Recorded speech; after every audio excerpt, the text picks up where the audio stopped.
کہ وہ خوف اس لیے پیدا ہوا ہے نا کہ آپ استدلال کے بجائے اس چیز کو زیادہ اہمیت دے رہے ہیں کہ جو زیادہ تر لوگ بیان کر رہے ہیں. آپ استدلال دیکھیے کہ وہ کیا بیان کیا گیا ہے. میں تو بار بار آپ کو بتا رہا ہوں کہ قرآن مجید کی جو آیت ہے وہ شروع یہاں سے ہوتی ہے کہ یا نساء النبی لستن کاحد من النساء، کہ اے نبی کی بیویوں آپ باقیوں کی طرح نہیں ہوں، آپ پہ کچھ ذمہ داریاں زائد ڈالی گئی ہیں، یہ زائد ڈالی گئی ہیں. تو یہی ہے کہ منافقین، سورہ احزاب میں منافقین جو تھے وہ نبی صلی اللہ علیہ وسلم کی جو ازواج تھیں ان کا اسکینڈل بنانے کے لیے گھر ان کے چلے جاتے تھے یا اس طرح سے ان سے بات کرنے کی کوشش کرتے تھے، ان کو تنگ کرتے تھے. وہ پوری کی پوری سورہ اصل میں منافقین کی ان ریشہ دبانیوں پر اتری ہے، اور یہ تفصیل سے اس پہ میں آپ کو بتا بھی چکا ہوں. اس سلسلے میں آپ استاد امین احسن اصلاحی اور استاد جاوید احمد غامدی کی تفسیروں میں بھی آپ دیکھ سکتے ہیں. جس حدیث کی آپ بات کر رہے ہیں ایسی کوئی حدیث نہیں ہے کہ جو اس طرح کی صحیح صحت سے ثابت ہو کہ نبی صلی اللہ علیہ وسلم نے تمام عورتوں کو اس طرح سے منع کر دیا. وہ اگر آپ حدیث مجھے بھیجیں تو میں آپ کو بتا سکتا ہوں کہ اس کی اصل کیا ہے. بہت ساری روایتیں انسان لوگ کوٹ کر دیتے ہیں لیکن ان کی بنیاد نہیں ہوتی، اور یا ہوتی ہے تو وہ قرآن مجید کی روشنی میں ان کو دیکھا جاتا ہے. میں آپ سے گزارش یہ کروں گا کہ اس چیز کو اپنے اوپر طاری نہ کریں، کیونکہ مجھے یہ محسوس ہوتا ہے کہ اس چیز کو آپ نے اپنے اوپر طاری کر لیا. اس کو بہت سادہ طریقے سے آپ اس کا استدلال سمجھیے اور استدلال کی روشنی میں زندگی گزاریے. ہاں سر، تو میں نے یہی عرض کیا تھا، تو وہ کہہ رہے تھے کہ قرآنی آیت اور حدیث کے بیچ میں ٹکراؤ نہیں ہوتا. میں عرض کرتا ہوں نا کہ وہ آپ حدیث کو، وہ جو حدیث ہے وہ کس مجموعے میں پائی جاتی ہے؟ آپ نے وہ حدیث پڑھی ہے؟ جی نہیں، میرے استاد بتائے تھے.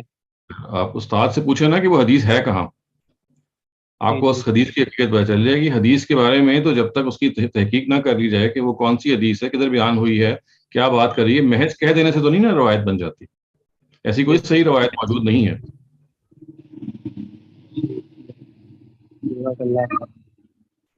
ابھی یہ جو قسم کا خوف آ رہا سر، آواز کان میں پڑتے گئے تھا، تو اس کی بیسس پہ ایک لائک ڈپریسو بن جا رہی ہے کہ اب آواز سنیے، نرم آواز ہو گئی تو ایک قسم کا نہیں، آپ اس کو کوشش کیجئے کہ اپنی نفسیات سے اس کو نکالیں.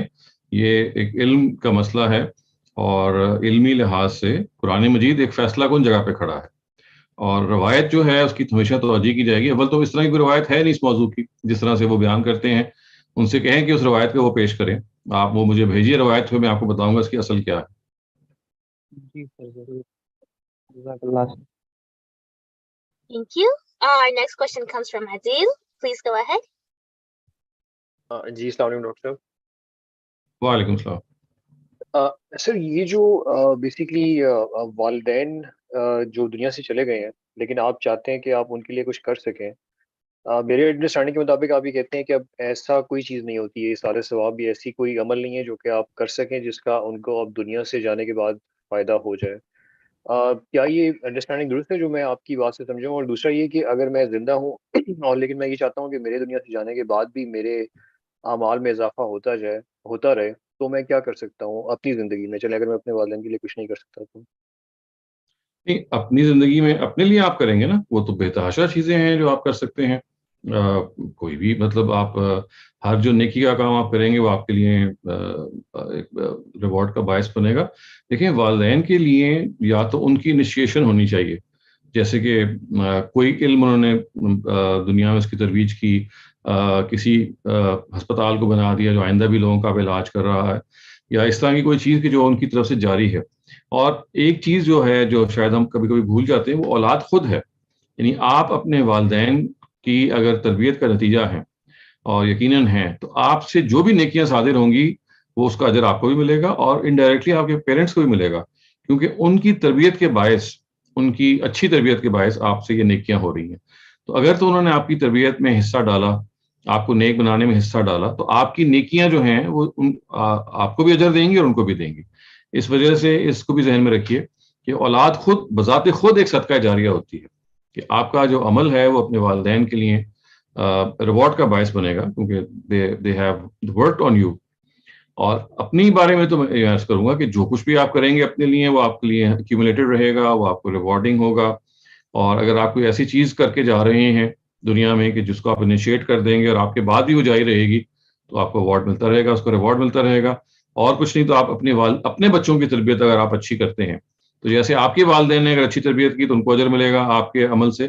تو اگر آپ نے اپنے بچوں کی اچھی تربیت کر دی تو ان بچوں کا جو عمل ہے، اور یہ آگے تک جائے گا، بچے اور پوتے اور آگے آگے جو جتنے بھی جنریشنز ہیں، اگر جس نے اس کو انیشیٹ کیا سائیکل کو، اس نیکی کی عادت کو، تو وہ جب تک باقی رہے گی اس وقت تک وہ جو پروجینیٹر ہے، جو اوریجنل اینسیسٹر ہے، اس کو ملتا رہے گا اجر. Thank you very much. Adil will come back to your remaining questions in a bit. Omar Farouk, please go ahead. السلام علیکم سر. وعلیکم السلام. میرے بیسکلی 2 کویشچنس ہیں. پہلا کویشچن تو میرا یہ ہے کہ ریلیجن میں، چاہے ہم کوئی بھی ریلیجن کی بات کریں، توبہ کا کنسیپٹ ایک بہت انٹیگرل اور بہت ایک سودھی کنسیپٹ ہے، اور یہ وہ کنسیپٹ ہے جس سے انسان جو ہوتا ہے بہت ڈیویشن کے باوجود وہ سیدھے راستے پہ آ جاتا ہے، بیکاز ایک امید ہوتی ہے، ایک ہوپ ہوتی ہے.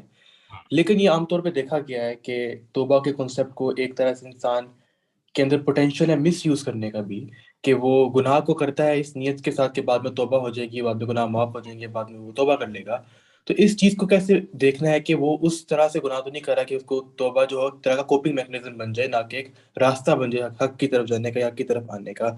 دوسرا کویشچن میرا یہ تھا کہ انسان ایک مسلمان جو ہے کیا one question at a time کر لیتے ہیں. دیکھیے توبہ کا جو کانسیپٹ ہے اس کو اگر آپ صحیح سمجھ لیں تو اس کا اصل مطلب یہ ہے کہ آپ اللہ تعالیٰ کی طرف سے یا اللہ تعالیٰ کی طرف بار بار پلٹتے ہیں اور اپنی جو کوتاہی ہے اس کے بارے میں نہ صرف یہ ہے کہ آپ شرمندہ ہوتے ہیں، خدا سے معافی مانگتے ہیں. قرآن مجید ایک آگے بڑھ کے چیز ایڈ کرتا ہے، وہ کہتا ہے کہ الذین تابوا واصلحوا، یعنی نہ صرف توبہ کرنا کافی نہیں ہے، توبہ کا ایک جز یہ بھی ہے کہ جو آپ سے غلطی ہوئی ہے اس کی آپ پھر یعنی اس کی اصلاح کریں. یعنی زبان سے توبہ کر دینا کافی نہیں ہے بلکہ عمل سے اس کی اصلاح بھی ضروری ہے. تو عمل سے جو اصلاح ہوگی تو پھر ظاہر ہے کہ آپ اس میں کوئی کردار ادا کر سکیں گے. دوسری بات یہ ہے کہ اس چیز کے بارے میں کہ آپ اگر توبہ کرنے کی نیت سے زندگی گزاریں اور غلطی پھر بھی انسان سے بار بار ہوتی ہے، تو اس چیز کو ذہن میں رکھنا چاہیے کہ یہ ایک ایسی چیز ہے کہ جو انسان کو ایک کانسٹنٹ ایفرٹ سے حاصل ہوتی ہے. یعنی انسان جتنا مرضی کوشش کر لے کہ میں غلطی پہ قابو پاؤں گا، بعض دفعہ ایسا ہوتا ہے کہ جو آپ کی عادتوں والی غلطی ہوتی ہے، جو آپ کی عادی غلطی کہنا چاہیے، وہ جاتے جاتی ہے، جس کے نتیجے میں you need to repeatedly seek God's forgiveness, کہ آپ بار بار خدا کے آگے جھکیں، بار بار یہ کہیں جی کہ میرے سے غلطی بار بار ہو رہی ہے، میری آپ مدد کریں تاکہ میں اس غلطی سے نکل آؤں. تیسری چیز یہ ہے کہ اس سلسلے میں جو نا امیدی ہے وہ بالکل نہیں ہونی چاہیے، کیونکہ اللہ تعالیٰ قرآن مجید میں ایک اور چیز بیان کرتے ہیں، وہ یہ ہے کہ اگر آپ سے کوئی گناہ ہو جائے اور جذبات میں آپ گناہ ہو جائے، یعنی قرآن کے الفاظ یہ ہے کہ سوا بجہالہ، جہالہ عربی زبان میں جذبات سے آ کے غلطی کرنے کو کہتے ہیں. تو اگر آپ سے یعنی آپ جذبات میں سوا بجہالہ کا مطلب ہے جذبات سے غلطی اگر آپ نے کر دی، آپ کے اوور ویلڈ بائی ایموشنز، تو پھر اللہ تعالیٰ کہتے ہیں کہ اگر جیسے ہی آپ اس جذبات آپ کے ٹھنڈے ہوئے اور آپ کو سمجھ آ گئی کہ میں نے غلطی کی اور آپ نے فوراً توبہ کر لی، تو اللہ کہتے ہیں میرے پہ یہ واجب ہے کہ میں اس شخص کو معاف کر دوں. It is incumbent upon me کہ اگر آپ نے فوراً توبہ کر لی، لیکن وہ والے گناہ کہ جو آپ نے جذبات میں آگے کیے ہیں، ٹھنڈے پیٹوں گناہ کرنا، یہ ان کے بارے میں نہیں ہے. جو جذبات میں آئے گناہ ہوتے ہیں، خداوند تعالیٰ کہتے ہیں کہ ان کی جو معافی ہے اللہ تعالیٰ فوراً کر دیں گے. پانچویں چیز یا چوتھی چیز اس سلسلے میں یہ ہے کہ جو ہمارے ہاں توبہ کے بارے میں اکثر یہ کہا جاتا ہے نا کہ حقوق العباد اور حقوق اللہ کے حوالے سے کہ بھی اللہ تعالیٰ تو اپنے حقوق کو معاف کر دیں گے، اور معاف کرنے کی صلاحیت اور اہلیت تو رکھتے ہی ہیں. ہمیں اصل میں حقوق العباد کے بارے میں زیادہ پریشان ہونا چاہیے.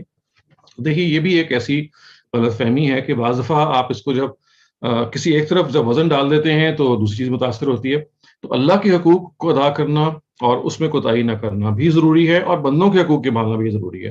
تو یہ جو ایک بلینکٹ سٹیٹمنٹ ہے کہ اللہ تعالیٰ اپنے حقوق کو معاف کر دے گا، توبہ قبول کرے گا، کرنے کو وہ کر سکتا ہے، لیکن وہ اپنے قانون پہ کرے گا، یہ ضروری نہیں کہ وہ کرے. تو یہ توقع سے جینا کہ خداوند تعالیٰ اپنے حقوق معاف کر دیں گے اور دنیا کے جو حقوق ہیں ہمیں ادا کرنے چاہیے کیونکہ وہ معاف نہیں ہوں گے، یہ پھر ایک امبیلنسڈ رویہ ہے. تو اگر آپ ان 4-5 نکات کو سامنے رکھیں تو میرے خیال ہے شاید اس سے آپ کا جو سوال ہے وہ حل ہو جاتا ہے. جی سر، ویری ویل ایکسپلین، کافی اچھا ایکسپلین کیا، اٹ آنسرز مائی کوسچن. اور دوسرا کوسچن سر یہی تھا کہ اگر ہم I'm really sorry to interrupt. How about we do one question per participant because we have other raised hands too. Sure. You can raise your hand again and you'll be shown in the queue. And we'll take your questions with Adil in the second round of questioning. Athar Khan, please go ahead. جی سر. سر میرا question یہ تھا کہ کیا ہمیں قرآن مجید سمجھنے کے لیے کسی آؤٹ سائڈ سورس کی ضرورت ہے، یا قرآن ود ان اٹ سیلف ایک کمپلیٹ سورس ہے، ایک کمپلیٹ النور ہے، اور اٹ از اے تفسیر ود ان اٹ سیلف؟ اور اگر ہم قرآن کو آؤٹ سائڈ سورس سے سمجھتے ہیں تو do we not run the risk of contaminating our understanding on the pure word of اللہ سبحانہ و تعالیٰ؟ دیکھیں، قرآن مجید کے بارے میں تو جو اصول ہے وہ یہ کہ آپ قرآن سے ہی سمجھیں گے. اللہ تعالیٰ نے یہ پرنسپل بیان کیا ہے کہ اللہ تعالیٰ نے قرآن مجید کو اس طرح سے نازل کیا ہے کہ اس کی جو عربی ہے وہ واضح عربی ہے، وہ عربی مبین ہے. مبین کا لفظ کا مطلب یہ ہے کہ it is extremely لوسڈ and extremely clear. تو اس وجہ سے قرآن کو سمجھنے کے لیے آپ کسی چیز کے محتاج نہیں ہیں. You don't need to go out of the قرآن. آپ تو قرآن کی زبان کی آپ کو کی مہارت ہونی چاہیے. قرآن کے حوالے سے جو اللہ تعالیٰ بات کرنے کا طریقہ اختیار کرتے ہیں اس میں آپ کی مہارت ہونی چاہیے. تو جو علوم چاہیے قرآن کو سمجھنے میں وہ قرآن کے اندر ہی اس کی چیز سے متعلق ہیں. خارج سے کوئی چیز معاونت، یعنی کوئی آپ کو اصلاً قرآن کے فہم میں کوئی معاونت نہیں کر سکتی. ہاں یہ ضرور ہوتا ہے کہ خارج کی چیزیں اگر بیان کی جائیں اور وہ قرآن مجید کی جو آپ نے انڈرسٹینڈنگ کی ہے اگر اس کے تحت آ جائیں تو پھر ان کو ایکسیپٹ کیا جا سکتا ہے. یعنی ہم کسی خارج سے قرآن کو نہیں سمجھیں گے داخل براہ راست انٹرنزک طور پہ. جب سمجھ کے ایک مفہوم ہم پا لیں گے تو اگر فرض کیجئے خارج میں کوئی روایت، کوئی ہسٹوریکل نیریٹو بھی وہی بات بیان کر رہا ہے جو آپ کے فہم نے سمجھی ہے، تو اس کا مطلب ہے کہ اصل وہ ایسی چیز ہے کہ جو آپ کے فہم کو سپورٹ کر رہی ہے، وہ چیز وہ آپ کے لیے اپلیکیبل ہے. لیکن اگر آپ کا فہم قرآن کا کچھ اور کہہ رہا ہے، روایت کچھ اور کہہ رہی ہے، تو اس کا مطلب یہ ہے. اور جب میں آپ کی بات کرتا ہوں تو ظاہر ہے کہ ایسے لوگوں کی بات ہی کرتا ہوں جو قرآن کے ماہرین میں سے ہیں، جو قرآن مجید کی زبان کے بہت ادا شناس ہیں، جن کو پتہ ہے کہ قرآن مجید کو کیسے سمجھا جاتا ہے، کہ اچھے لیول کی ان کو عربی بھی آتی ہے. تو اگر وہ فہم جو ہے وہ کچھ اور کہہ رہا ہے اور روایت اس سے بالکل ٹکرا رہی ہے، یا کوئی بھی خارج کی چیز تک ٹکرا رہی ہے، حتیٰ کہ کوئی وحی جو کہ نبی صلی اللہ علیہ وسلم سے منسوب کر کے حدیث میں بیان کی جاتی ہے، جس کو آپ بعض دفعہ ایک اصطلاحی نام بھی دے لیتے ہیں کہ وحی غیر مطلوب ہے. یعنی اس کا مطلب یہ ہے کہ ایسی وحی جو نبی صلی اللہ علیہ وسلم کے ہارٹ پہ، دل میں ڈال دی گئی لیکن اس کی تلاوت نہیں کی گئی. اگر وہ بھی ہے اور وہ قرآن سے ٹکرا رہی ہے، تب بھی قرآن مجید نے اپنے بارے میں فیصلہ کر دیا کہ وہ میزان ہے، وہ فرقان ہے. تو جو چیز اس کے خلاف ہوگی، جو چیز اس سے ٹکرائے گی، اس کو پھر ایکسیپٹ نہیں کیا جائے گا. ہاں لیکن سر دو وہی آپس میں کیسے ٹکرا سکتی ہیں؟ دونوں تو اللہ تعالیٰ کی طرف سے آ رہی ہیں اور کانٹرڈکشن تو ہو نہیں وہ سکتی. وہی نہیں ہے، وہ وہی ہم سے منتقل ہوئی ہے چند لوگوں سے. یعنی نبی صلی اللہ علیہ وسلم نے کوئی بات کی ہے اور چند لوگوں سے منتقل ہو گئی ہے. قرآن مجید کا معاملہ یہ نہیں ہے.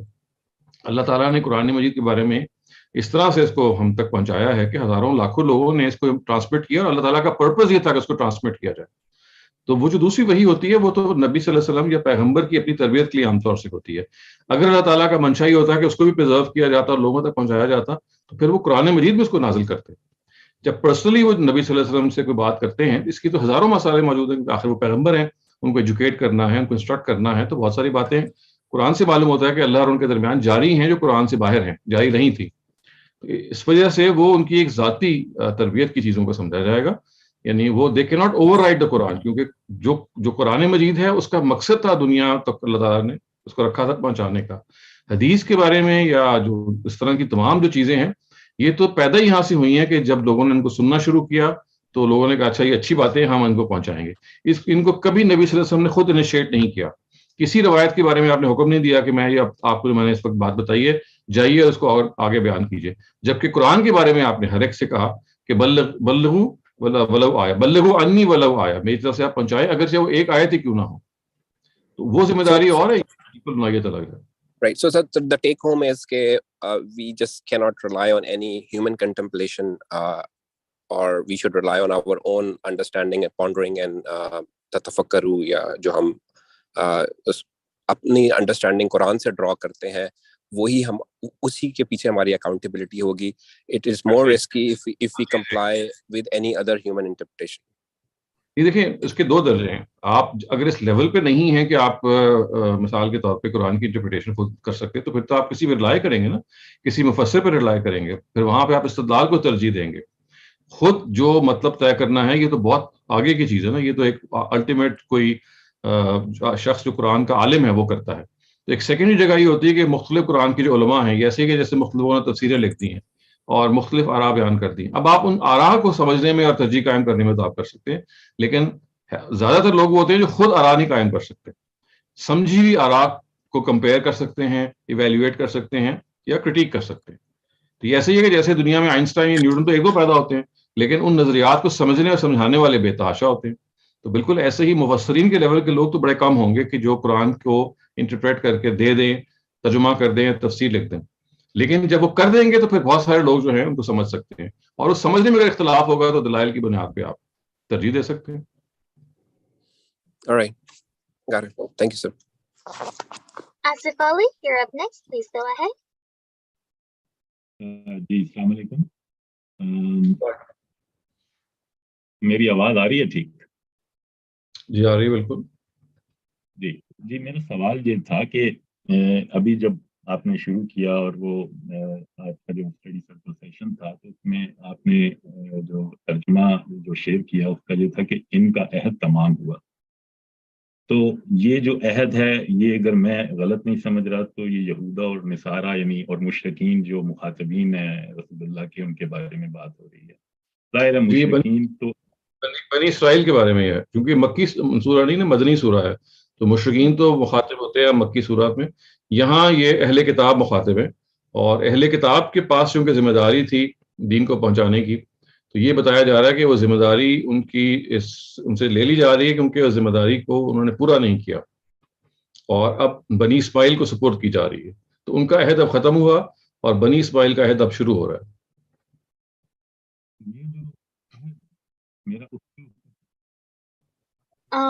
We're having trouble hearing you, Asif Ali. Okay, now. Yes. Now it's. جی اب صحیح آ رہی ہے. تو میرا سوال یہ تھا کہ جو عہد ہے یہ سورہ بقرہ میں بھی اس کا ذکر ہے اور کافی ڈیٹیل سے ہے, تو کیا اس عہد میں جو ہمارے آخری رسول ہیں صلی اللہ علیہ وسلم کیا ان کا ماننا بھی شامل تھا؟ اور اگر ان کا ماننا شامل تھا تو ظاہر ہے قرآن تو اس وقت نازل نہیں ہوا تھا, تو ظاہر ہے اس کا ذکر انجیل میں ہوگا یا تورات میں ہوگا یا زبور میں ہوگا.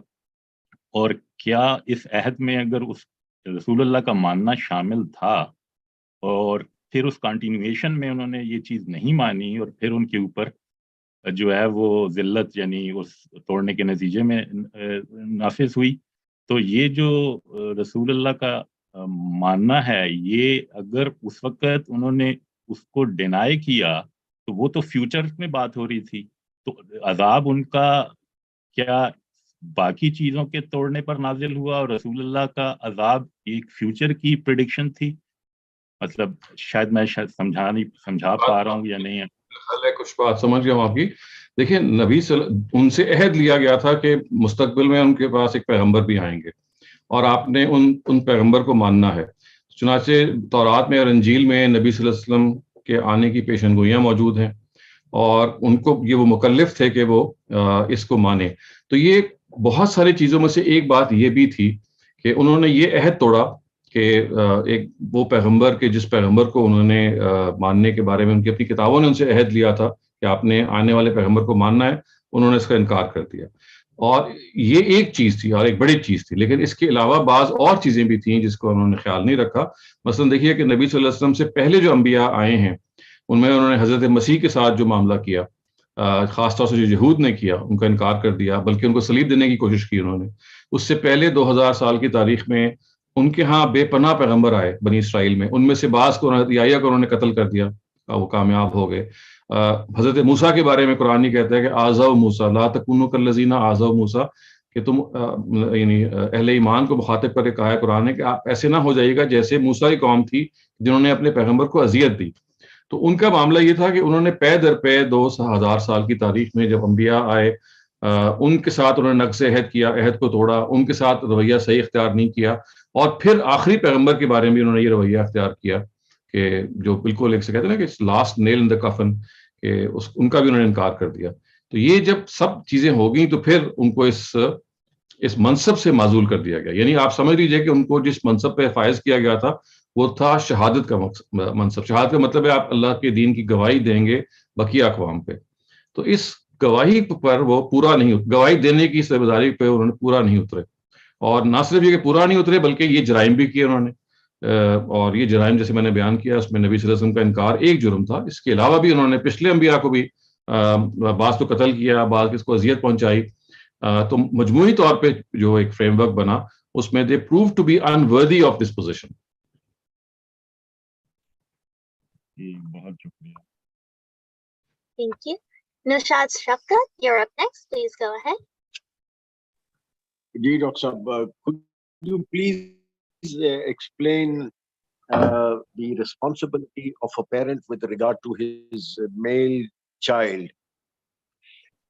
Does he have the authority to take a stick and make his son pray, and pray especially in a mosque when situations is a little difficult and dangerous like it is now in certain parts of Pakistan?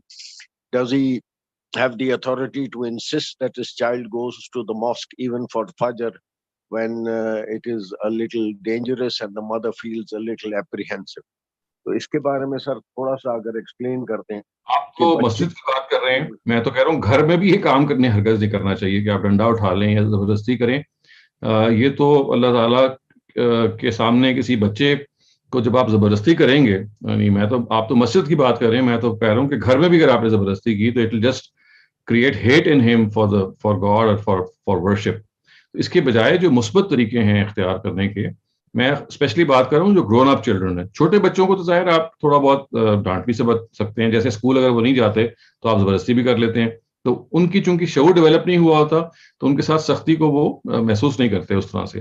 لیکن جن بچوں کا شعور develop ہو جائے ان کے ساتھ تو یہ ایک ظلم اور زیادتی, اور میں سمجھتا ہوں کہ ہیومن رائٹس کی وائلیشن ہے کہ آپ یہ کام کریں. اس سے جو ذمہ داری آپ پہ عائد ہوتی ہے ایز اے فادر یا ایز اے مدر یا ایز اے پیرنٹ, وہ یہ ہے کہ آپ اللہ تعالیٰ کی محبت اس کے دل میں پیدا کریں اور اس کو یہ سمجھائیں کہ جب ہم خدا کے آگے جھکتے ہیں تو اس کی نعمتوں کا اعتراف کرتے ہیں, اور یہ کہہ کے اس کے سامنے جھکتے ہیں کہ اے پروردگار, میں تجھے یاد کرنے کے لیے کہ تو نے میرے ساتھ مجھے اتنی کمفرٹیبل لائف دی اور مجھے پیرنٹس دیے اور فلاں فلاں نعمتیں مجھے بخشیں, اس کی اکنالجمنٹ میں اور اس کی یاد کو رکھنے میں I am now in your presence.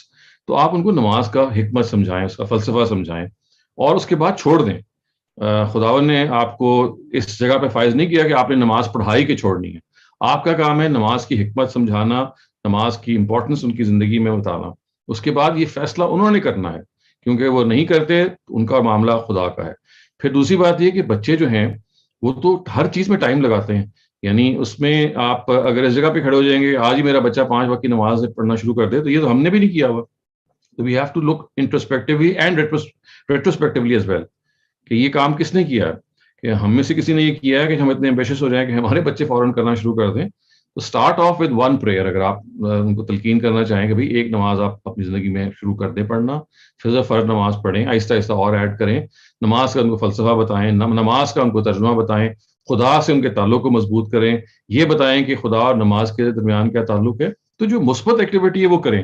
یہ جو ڈنڈے مار کے یا ڈرا کے خدا کے قریب لانا ہے, یہ تو کوئی طریقہ ہی نہیں ہے, خدا نے تو کبھی بھی سجیسٹ نہیں کیا. اور اگر آپ کا اشارہ اس روایت کی طرف ہے کہ آپ مار مار کے بچوں کو پڑھائیں, جیسے ایک روایت کے بارے میں بیان کیا جاتا ہے کہ اگر 7 سال کا بچہ نماز نہیں پڑھتا تو فلاں کام کریں, اس کو اپنے بیڈ سے الگ کر دیں, اور 10 سال کا نہیں پڑھتا تو اس کو پٹائی کریں, تو یہ روایت ایک کمزور روایت ہے, یہ روایت ایک ضعیف روایت ہے. یہ روایت ہمارے یہاں عام ہو گئی ہے, اور اس کی بنیاد پہ بچوں کو زبردستی نمازیں پڑھائی جاتی ہیں at a very young age. تو نبی صلی اللہ علیہ وسلم کی طرف سے ایسی کوئی بات جو ہے وہ صحت کے ساتھ ثابت نہیں ہے. تو اپنے بچوں کو آپ شعور ان کا بلند کیجئے, ان کو سمجھائیے کہ زندگی کا مقصد کیا ہے, زندگی کی جو اعلیٰ اہداف ہیں وہ کیا ہیں, اور اس کے بعد stop short of doing anything more than that. جیسے ہی آپ زبردستی کریں, زبردستی تو وہ چیز ہے کہ انسان کی نفسیات اس کو قبول ہی نہیں کرے گی. کسی کام میں بھی زبردستی جب آپ کرتے ہیں, ریگارڈلیس کہ وہ نماز ہے یا کوئی اور چیز ہے, the other person is not going to accept that however he might be. تو یہ ذہن میں رکھیے گا کہ نماز کے لیے مکلف وہ ہیں خدا کے آگے, آپ نہیں ہیں. آپ اس چیز کے مکلف ہیں کہ نماز سمجھا دیں, نماز کی اہمیت بتا دیں, بس یہ تو ذمہ داری آپ پہ ہے. لیکن خدا نے آپ سے یہ نہیں پوچھنا کہ آپ کے بیٹے نے نماز کیوں نہیں پڑھی. تو اس وجہ سے یہ ایک بڑی اہم چیز ہے جو ہمارے پیرنٹس بعض دفعہ مس آؤٹ کر جاتے ہیں. اس کو سمجھنا اور جاننا is very important. Thank you very much, Dr. Salim. We have a chat question. So Akram Bhatti asks, who are the Sa'ibin? Are they worshipping stars? If so, why does the Qur'an talk about them along with the people of the book? So the Sa'ibun or the Sa'ibin, they come in Surah Baqarah verse 62 and Surah Al-Ma'idah verse 69. I can read Surah Al-Ma'idah. So it says, جی آپ یوں کیجئے کہ تدبر قرآن میں جہاں پہ یہ دونوں آیتیں آئیں ان کو نکال کے آپ ان کو پڑھ لیں، تو اس میں انہوں نے بتایا ہے کہ جو مولانا فراہی ہیں انہوں نے صابئین پہ جو اتنی ریسرچ کی ہے اس سے معلوم ہوتا ہے کہ یہ بھی یہ توحید پرست لوگ تھے initially. They were very, very, monotheistic and slightly, later on ان کے ہاں ڈیویشن پیدا ہوئی اور وہ عربوں میں وہاں پہ موجود تھے، اور ان کے ہاں جو نماز کی جو عبادت ہے وہ بہت زیادہ پائی جاتی تھی. اسی وجہ سے جب مسلمانوں نے نماز پڑھنی شروع کی تو لوگوں نے کہنا شروع کر دیا نبی صلی اللہ علیہ وسلم کو اور لوگوں کو، اچھا آپ صابی ہو گئے ہیں، مطلب کہ آپ بھی وہ کام کرنا شروع کر دیں. تو انہوں نے یہ بہت ایک ڈیپ ریسرچ کر کے بتایا کہ جو صابی لوگ تھے they started off with a monotheistic belief of religion, and اس کے بعد ان کے ہاں بھی پھر polytheism اور شرک پیدا ہونا شروع ہو گیا، اور چونکہ وہ عربوں میں موجود تھے اس وجہ سے پھر قرآن مجید ان کو مخاطب بنایا. تو اس پہ وہ نوٹ وہ ضرور پڑھ لیجئے، کیونکہ استاد ابی نصر اسلائی نے فرائی صاحب کی جو ریسرچ ہے وہاں ریپروڈیوس کر دی ہے. Thank you very much, Dr. Salim. Our next question comes from Adil Qureshi. Please go ahead. So, doctor میرے کچھ سوالات ہیں. I think Mariam will moderate when she wants to switch over. So, ایک تو یہ absolute truth کے بارے میں میری کچھ confusion ہے کہ when people say کہ جی they are searching for truth، یا کیا کوئی کہا جاتا ہے کہ جی میری زندگی پوری کی پوری جو ہے وہ حق یا سچ کی تلاش میں گزر جائے، تو یہ بڑی اچھی بات ہے. جہاں تک میں سمجھا ہوں، بنیادی طور پہ جو زندگی کا جو سب سے بڑا سوال ہے، میٹافزیکل کوشچن، کہ جی why are we here, not how are we here but why are we here and what happens after we die. تو جو سب سے بڑا یا سب سے اہم سوال ہے جو کہ آج تک اس کا جواب جو میرے خیال سے ایک انسان کے لیے سب سے بڑا سوال ہے زندگی کا، اس کا جواب تو قرآن آپ کو دے دیتا ہے. اس کے بعد جو آپ کی زندگی ہے وہ اس حق کو یا اس سچ کو سمجھ کر اس کے مطابق عمل کرنے کے لیے کہ ٹھیک ہے جی this is why I am here, اب مجھے اس پر عمل کرنا ہے جو میرا اللہ مجھ سے چاہتا ہے، تاکہ میں مرنے کے بعد اس کا بھی جواب مجھے مل گیا ہے تو وہ میں سرخرو ہو جاؤں. تو زندگی تو اصل میں پھر آپ کی آزمائش ہے. وہ سچ کی تلاش کیا ہے، وہ کون سا سچ ہے جس کو آپ ساری زندگی تلاش کرتے ہوئے گزار دیتے ہیں. I just want to understand کہ کیا واقعی زندگی کا مقصد سچ کو ڈھونڈنا ہے یا سچ کو ڈھونڈنے کے بعد اس پر عمل کرنا ہے؟ نہیں، دونوں چیزیں ہیں. ظاہر ہے آپ کو جو سچ اس وقت ملا ہوا ہے، جو آپ کو ورثے میں ملا ہوا ہے، اس کے لحاظ سے آپ بہیو کر رہے ہیں. لیکن یہ عام طور سے یہ ایک براڈ سچ ہوتا ہے، جیسے آپ نے بیان کیا کہ اللہ ایک ہے، آخرت میں ہماری اکاؤنٹیبلٹی ہونی ہے، اور ہمیں اللہ تعالیٰ نے پیدا کیا ہے، ہم اس کے بندے ہیں، وہ ہمارا خالق ہے، ہم اس کی مخلوق ہیں. اس کو ہم کہتے ہیں بیسک ٹروتھس ہیں. یہ تو سیلف ایویڈنٹ ٹروتھس کہتے ہیں. تو یہاں ہم جب کہتے ہیں نا سچ کی تلاش، تو یہ اس سے مراد نہیں ہوتی، بلکہ یہاں یہ مراد ہوتی ہے کہ آپ دین کی بہت ساری باتوں میں سچائی کی تلاش میں نکل کھڑے ہوتے ہیں. جیسے مثال کے طور پر دیکھیے، ایک آدمی ہے جو صوفی گھرانے میں پیدا ہو گیا، اس کو محسوس ہوا کہ تصوف اصل چیز ہے اللہ تعالیٰ کو تک پہنچنے کی، اور پھر اس کو یہ سامنے آیا اس کی کہ بھئی یہ جو انڈرسٹینڈنگ ہے کہ تصوف جو ہے وہ اللہ تعالیٰ تک لے کے جانے والی چیز ہے، اس پہ لوگوں نے تنقید کی ہوئی ہے، یا اس پہ لوگوں کی کرٹیک موجود ہے. تو پھر اب وہ یہ سوچے گا کہ اچھا اگر کوئی ایسی چیز بھی ہے کہ جس کو میں صحیح مانتا ہوں اور وہ ایک انٹرپریٹیشن کی چیز ہے اور ایک کاؤنٹر انٹرپریٹیشن موجود ہے، تو اب مجھے بے شک میں اس کو نہ مانوں، لیکن ایک دفعہ پڑھنا تو چاہیے اور یہ دیکھنے کے لیے کہ میری انڈرسٹینڈنگ غلط تو نہیں ہے. تو یہ سچ کی تلاش جو ہم یہاں بول رہے ہوتے ہیں نا، تو یہ انٹرپریٹیشنز کے حوالے سے بول رہے ہوتے ہیں کہ دین کے بعض جو حقائق ہیں یا باریکیاں ہیں یا انڈرسٹینڈنگز ہیں وہ مختلف لوگوں کی مختلف ہیں. تو اس میں آپ کسی ایک کو مان رہے ہوتے ہیں، لیکن بعض دفعہ ایک سوال اٹھ جاتا ہے یا آپ کے اپنے ذہن میں اور یا خارج سے اٹھ جاتا ہے. تو اب آپ کی ذمہ داری یہ ہے کہ کیونکہ آپ ایک پریویس ٹروتھ کو مان رہے ہیں and some very very valid question has come into your mind, either in your own mind یا کسی اور نے اٹھا دیا ہے، تو اب آپ انویسٹیگیٹ کریں گے یار کہیں بات یہ ٹھیک تو نہیں کہہ رہا کہ میں نہیں، میری انڈرسٹینڈنگ غلط ہو. تو یہ کویسٹ فار دا ٹروتھ یہاں آ جاتا ہے کہ جب آپ کو کسی ایگزسٹنگ ٹروتھ پر جو انٹرپریٹیشن کی نوعیت کی ہو کوئی سوال پیدا ہو جائے، whether from your own self or from the society or from any other person، اب آپ اس کو ڈسمس نہیں کر سکتے یہ سوچ کے کہ بھائی بس میں نے تو سچ کو پا لیا ہے، یا میری تو اب میراث کے بارے میں یا ڈیورس کے بارے میں جو قرآن کہتا ہے جو انٹرپریٹیشن میں نے سمجھی ہے وہی صحیح ہے. تو یہ چیزیں جو ہوتی ہیں یہ انٹرپریٹیشن کے لحاظ سے چل رہی ہوتی ہیں، مذہب کے احکام کی. تو یہ وہ چیز ہے. اچھا اس کے علاوہ بھی بہت ساری چیزیں ہوتی ہیں مذہب کے احکام کے ساتھ ساتھ. آپ یہ دیکھیے کچھ چیزیں ہوتی ہیں جو پریفری کی ہوتی ہیں, جیسے نماز کے حوالے سے آپ کی ایک عام ہماری معلومات ہوتی ہے جی کہ صرف فرض نماز ہے کہ جو مکلف ہیں ہم, لیکن چونکہ حنفی جو انڈرسٹینڈنگ ہے وہ آپ کو بتاتی ہے کہ نہیں, جو سنت موقدہ جو ہیں وہ بھی اتنی ہی اہم ہے, یا کم سے کم اگر آپ نہیں پڑھیں گے تو گناہ گار ہوں گے. لیکن ساتھ ہی آپ محسوس کرتے ہیں کہ بھئی دیر آر ادر انٹرپریٹیشن جو بتاتی ہیں جو کہ نماز کے بارے میں اصل چیز یہ نہیں ہے جس کو آپ سنت موقدہ کہتے ہیں, کیونکہ ٹرم ہی نبی صلی اللہ علیہ وسلم نے نہیں دی, یہ تو ٹرم فقہا کی ہے. تو اب آپ یہ کہتے ہیں کہ میں ذرا تلاش کروں کہ اس میں صحیح بات ہے کیا. تو بعض دفعہ وہ انٹرپریٹیشن ہوتی ہیں بہت باریک مسئلوں کی, جیسے میراث کا مسئلہ ہے, جیسے ڈیورس کا ہے, اور بعض دفعہ وہ اس طرح کی بالکل بیسک چیزوں کی ہوتی ہیں جس میں آپ کو اللہ تعالیٰ سے کی جو عبادات ہیں. روزے کے معاملے میں دیکھیے بعض دفعہ اختلاف پیدا ہو جاتا ہے. اب کئی لوگ یہ کہتے ہیں کہ روزے میں افطار جو ہے وہ کیا, اس سے جب قرآن یہ کہتا ہے نا کہ اتم الصیام الی اللیل, رات تک اپنے روزے کو پورا کرو, تو اب انٹرپریٹیشن کا یہ اختلاف ہے کہ رات تک سے کیا مراد ہے. کچھ لوگ کہتے ہیں غروب آفتاب سے مراد رات ہے, کچھ لوگ کہتے ہیں غروب آفتاب نہیں بلکہ ستارہ جب پہلا نمودار ہوتا ہے اس سے مراد رات ہے, کیونکہ ستارے کے آنے سے رات کا پتہ چلتا ہے. تو یہ کچھ چیزیں ہوتی ہیں جو پھر انڈرسٹینڈنگ کے لحاظ سے انسان کو مختلف ہی کر دیتی ہیں.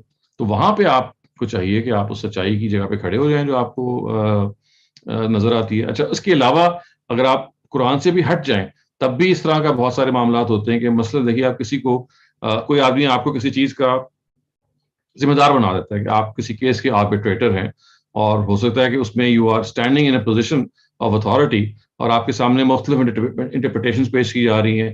اب وہاں آپ کو حقیقت کا سراغ لگانا ہے کہ بھئی میں ایک آربیٹریٹر ہوں, تو اس سراغ میں صحیح جگہ پہ لگاؤں اور میں اس تلاش کر کے جو دیر از this dispute between two parties, میں اس کی ہیومن حد تک صحیح جگہ پہ پہنچوں. تو یہ براڈ سے براڈ جگہ سے لے کے نیرو سے نیرو جگہ تک یا سٹل سے سٹل جگہ تک اس کا اطلاق ہوتا ہے. لیکن جو آپ نے اشارہ کیا وہ بیسک ٹروتھس ہیں, اسی وجہ سے ان کو بیسک ٹروتھس کہا جاتا ہے. They don't need any investigation because وہ سیلف ایویڈنٹ ریالٹیز ہیں جو آپ کی فطرت کے اندر موجود ہیں. Right sir. اچھا سر, یہ جو مقربین ہیں جن کے بارے میں یہ سورہ واقعہ کا ابھی ارلیئر ذکر بھی کیا, آئی تھنک نظر لیں کہ 3 قسم کے گروہ ہوں گے. تو مقربین کے بارے میں اللہ تعالیٰ نے فرمایا کہ وہ جو ہے میرے خیال سے سابقون میں ہوں گے.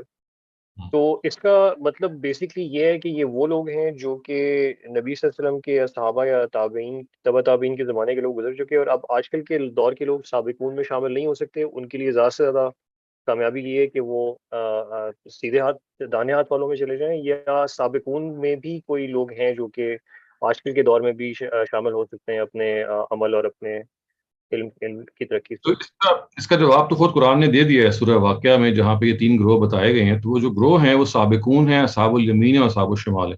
مقربین جو ہیں, مقربین اس کا صحیح تلفظ ہے, یہ تو سابقون کی کیٹیگری کے لوگ ہیں. تو جو سابقون کے بارے میں یہ کہا گیا کہ سلۃ من الاولین و قلیل من الآخرین, یعنی دور اول میں یہ زیادہ ہوں گے اور دور آخر میں یا ثانی دور میں یہ کم ہوں گے. تو ایسا نہیں ہے کہ نہیں ہوں گے, بلکہ بتا دیا گیا کہ ہوں گے, لیکن اس کے مقابلے میں کم ہوں گے کہ جو دور اول کے لوگ ہیں.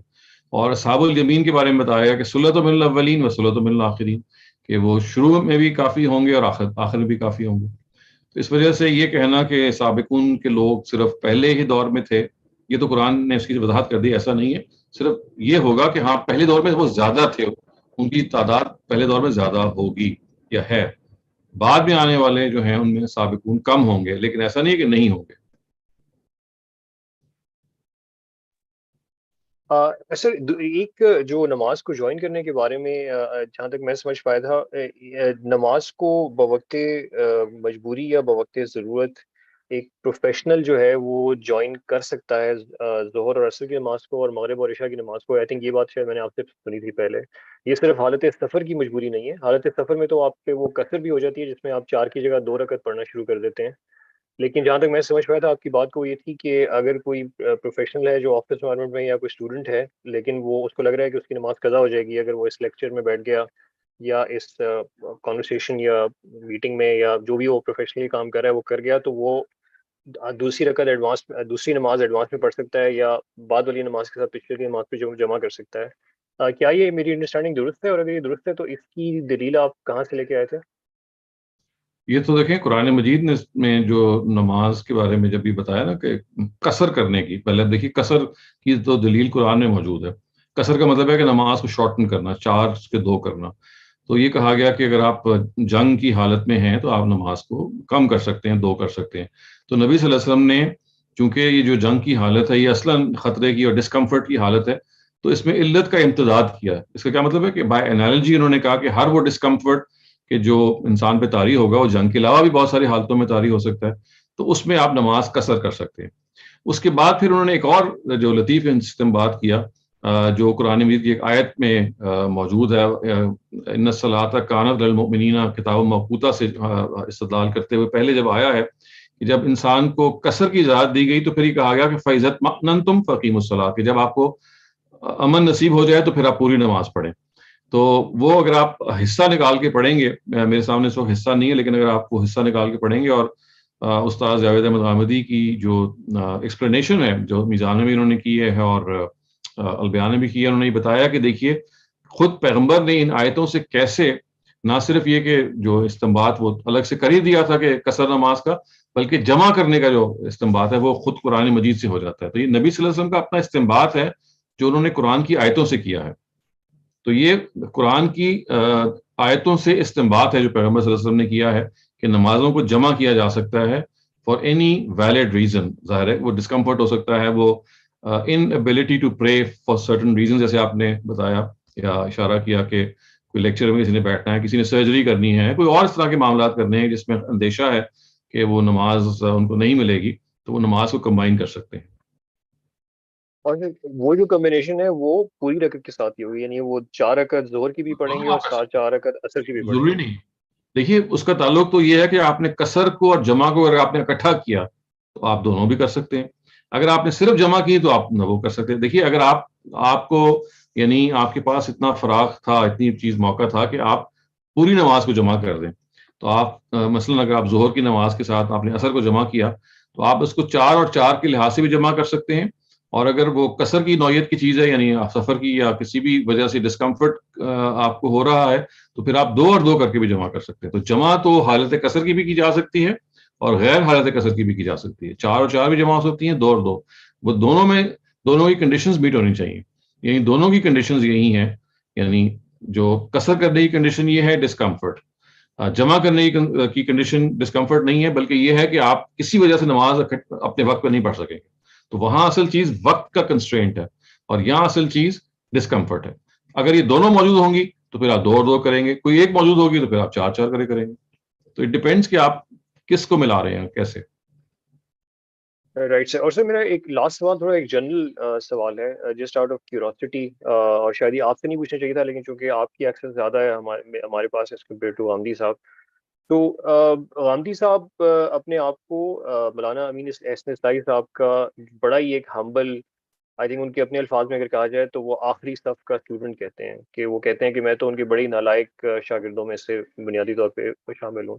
آئی ووڈ امیجن غامدی صاحب وہ بڑی عاجزی سے کام لیتے ہیں، لیکن کیا واقعی کوئی امین احسن اصلاحی صاحب کے ایسے اسٹوڈنٹس ہیں who are as notable as Ghamidi صاحب that one should follow؟ آپ کی نالج میں جنہوں نے کوئی کام کیا ہے جن کو ہمیں فالو کرنا چاہیے، یا ایسے کوئی؟ دیکھیں یہ تو آپ اگر آپ دیکھیں تو غامدی صاحب تو نے اصلاحی صاحب کو بہت لیٹ جوائن کیا، 1973 کی بات ہے. اصلاحی صاحب کی جو پیدائش ہے وہ 1904 کی ہے. تو ظاہر ہے انہوں نے مختلف بیچز کو پڑھایا ہوا ہے. خود مولانا وحید الدین خان کو انہوں نے مدرسۃ الاسلام میں پڑھایا ہوا ہے اور مولانا نے اس کا اعتراف کیا. تو مولانا وحید الدین خان ان کے بہت ایک نوٹیبل اسٹوڈنٹ ہیں. یہ آپ کہہ سکتے ہیں کہ نوٹیبل اسٹوڈنٹس میں اسے ضروری نہیں ہوتا کہ سب اپنے استاد کے اصولوں پہ چلیں، لیکن ایز اے اسٹوڈنٹ وہ ان کے اسٹوڈنٹ رہے ہیں. پھر خالد مسعود صاحب جو ہیں جو 1950s میں اور 60s میں اصلاحی صاحب کے اسٹوڈنٹ بنے، اور ابھی تقریباً 20 سال پہلے ان کا انتقال ہوا. ان کی کتاب حیات رسول امی انہوں نے لکھی، جو ایک بہترین کتاب ہے سیرت کی، تو وہ ایک بہت نوٹیبل اسٹوڈنٹ ہیں. پھر سلیم کیانی صاحب جو ہیں وہ ایک بہت نوٹیبل اسٹوڈنٹ ہیں، وہ یو کے میں تھے، ان کا بھی حال ہی میں انتقال ہوا ہے.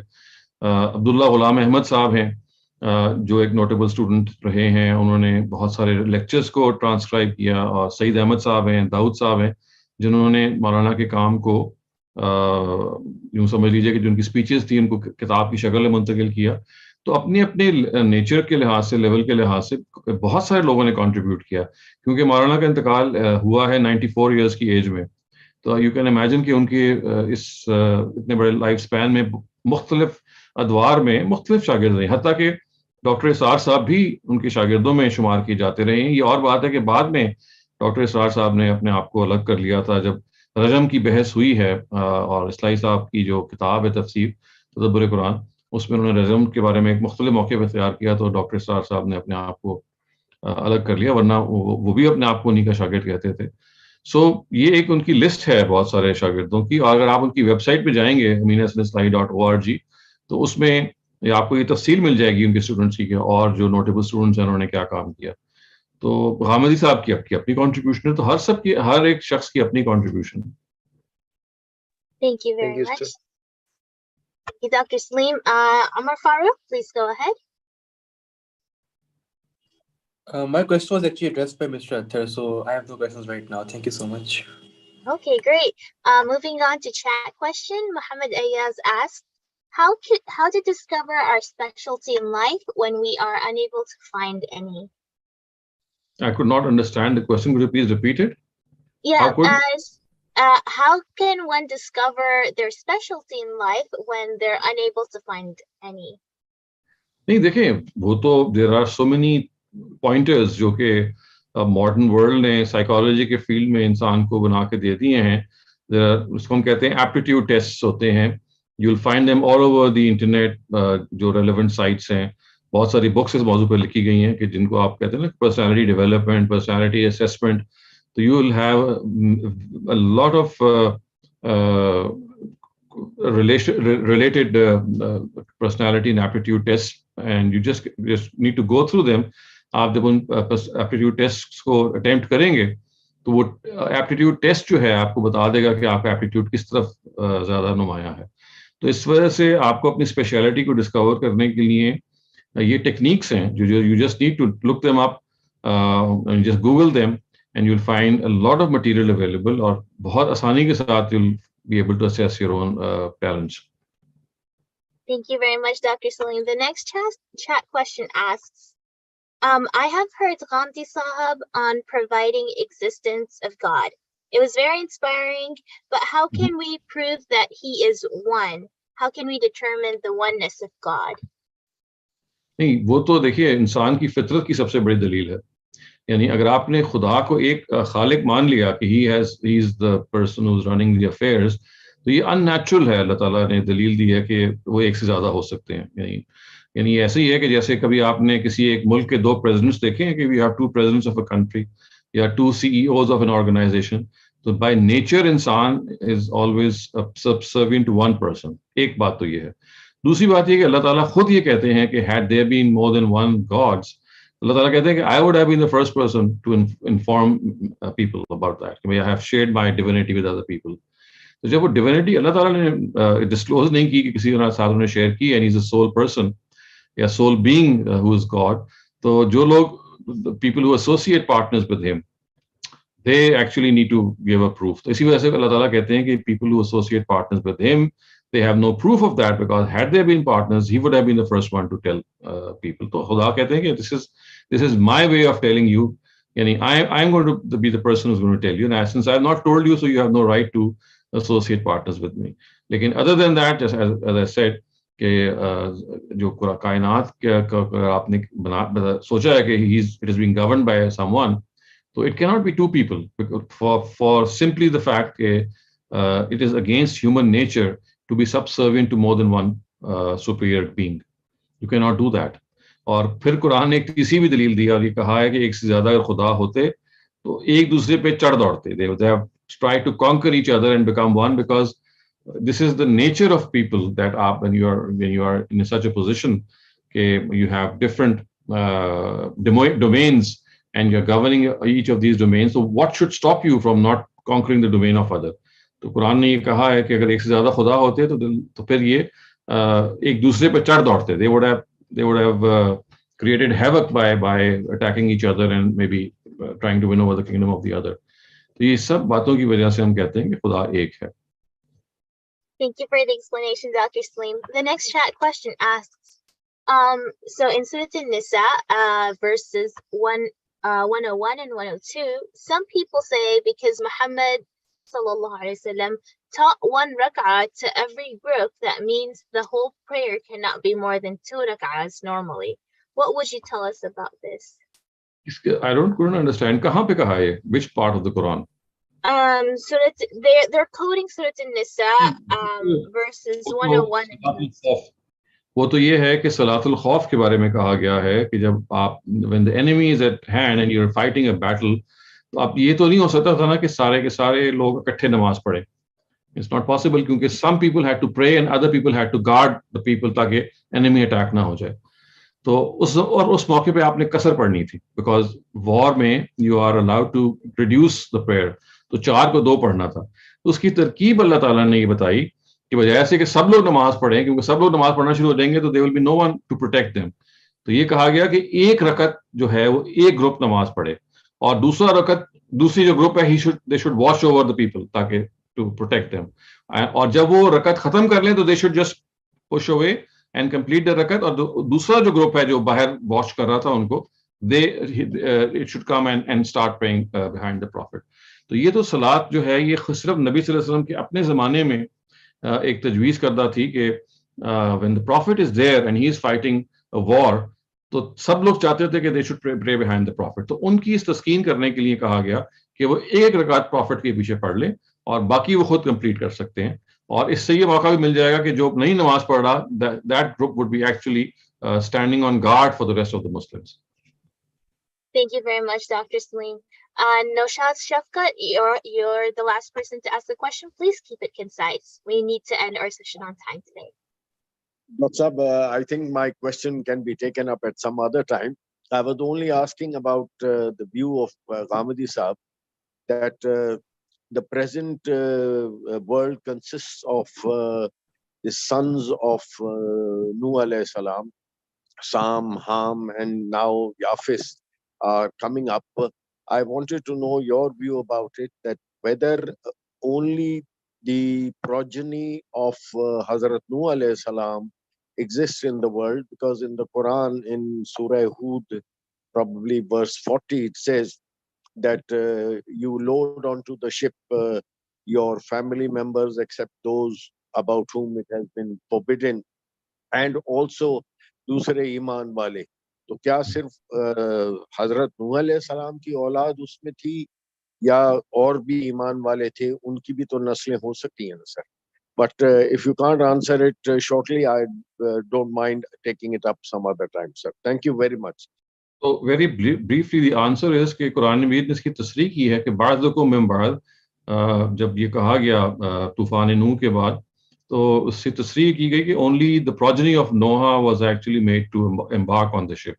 The rest were not there. جو لوگ تھے موجود جن کے بارے میں کہا گیا کہ وہ اہل ایمان ہیں, تو وہ ان کے لیے ورڈز یہ یوز کیے گئے تھے کہ they belong to one another, which means they actually belong to the progeny of Noah. تو اب جو بھی دنیا طوفان نوح کے بعد دوبارہ سے پاپولیٹ ہوئی ہے تو وہ انہی 3 بیٹوں سے ہوئی جن کا آپ نے نام لیا. چوتھا جو بیٹے تھے وہ تو ڈراؤن ہو گئے تھے طوفان میں. تو اللہ تعالیٰ نے جو قرآن میں بتایا کہ ہر امت کو ایک موقع بھی دیا جائے گا کہ وہ دنیا کے سٹیج پہ آئے اور اپنی ذمہ داری پوری کرے. تو اگر آپ ہسٹوریکلی دیکھیں تو سب سے پہلے یہ موقع ہیمائٹس کو دیا گیا, جو ہام کے لوگ ہیں, جو افریکنز ہیں, جو بڑے بڑے ٹال اور قوی ہیکل ہوتے ہیں. تو یہ موقع پہلے ہیمائٹس کو دیا گیا. ان کا جو مسکن تھا وہ تھا عرب. اس کے بعد یہ موقع دیا گیا سیمائٹس کو جو کہ سامی ہیں. ان کا جو مسکن تھا وہ تھا سینٹر, یہ جو فلسطین کا جو ایریا ہے, اور اسی میں سے حضرت ابراہیم بھی پیدا ہوئے. اور پھر تیسرے میں وہ لوگ ہیں جن کو آپ یافس یا جافس کہتے ہیں, اور جافت کی جو اولاد ہے یہ چائنا اور منگول میں پیدا ہوئی ہے.